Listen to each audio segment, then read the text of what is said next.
Hey everybody, today I'm going to be addressing the issues I've had with this Ryobi 18 volt 13-inch lawnmower model P1104. I've had this for about a year, just a little over a year and a half, I'd say, and it's been working pretty good. I've had some issues with it recently where it doesn't want to stay on. It kind of stops, so as soon as you start it up and you start mowing, it just dies off. Okay, so I thought maybe there was a connection issue. I thought maybe the batteries were going bad. I always have an extra battery here just to make sure. Tested on other equipment to make sure that your battery's working fine. So first things first, I want to show you what I did to address the problem with this. So of course you always want to make sure that this area here where the battery makes connection is free and clear of any kind of debris. Same with the starter key. Sometimes debris can get in there and it may impact how it performs.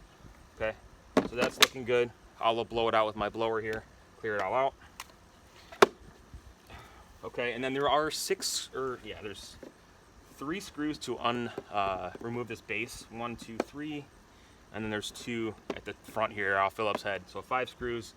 There's 2 here on top. That's just for the handle. You don't need to remove those screws. You can leave those in.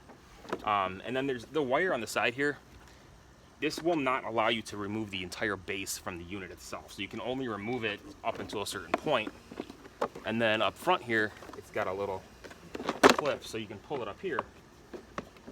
So I know it's kind of hard to see, but it's very simple. So there's the motor, there's a bunch of electrical connections and relays and things like that. So I was just doing some research, looking around and making sure everything was tight because I thought maybe something got loose as I was using it. So this connection here, the main connection that runs from the looks like the battery port all the way down to the past the motor here. This was a little loose right here. You want to make sure that that's tight, and there's a couple other connections back in here.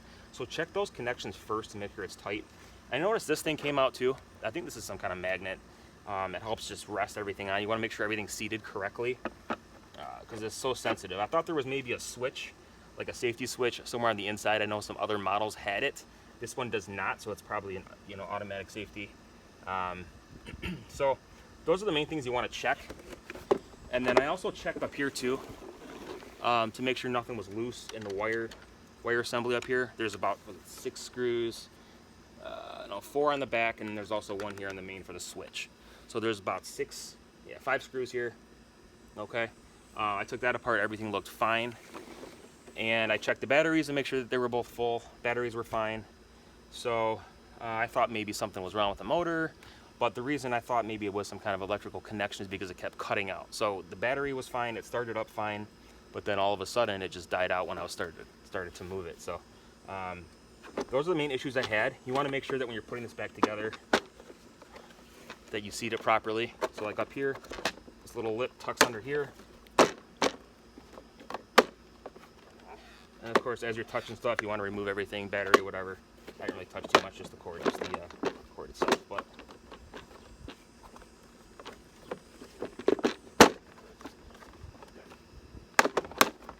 okay, so now that that's on there properly, you want to just give it a couple quick hits to make sure it's seated properly.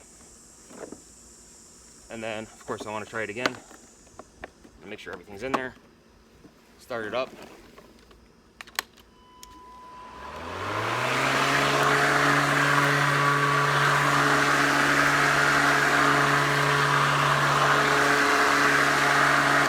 Okay, so that seems to work fine. Other than that, no major issues with this lawnmower. I like it for the most part. I don't like when you're using it after it rains for a couple days. The drainage here is pretty bad, so it doesn't do well after the grass is a little damp. You may want to set the wheel settings up a little higher just to make it a little bit easier for the lawnmower to work. Otherwise, the grass clippings will get stuck back here, and you got to keep clearing this out, etc. There is a bag catcher. I don't use it, but that's just that. Other than that, it works pretty good. It's very lightweight, easy to maneuver. Other than those issues, I haven't really had any complaints about it. Got this about $200 about a year and a half ago. So works well for my small yard. It's easy to store and quick to start up. Other than that, I hope that everything works well. I know on some of the other lawnmowers, the 20-inch, I believe it is, or the 22-inch, I can't remember. I think it's 20. They have some issues with the switches. You have to make sure all the bolts or everything are tight using a torque wrench, and there's some other connection issues. But with this model particularly, that's pretty much it. It's pretty simple. There's not much to it. So hopefully you can find this video helpful and useful. If you've had any problems with the Ryobi unit, let me know in the comments below. And please be sure to like and subscribe, and look forward to more channels. Thanks, guys. Enjoy.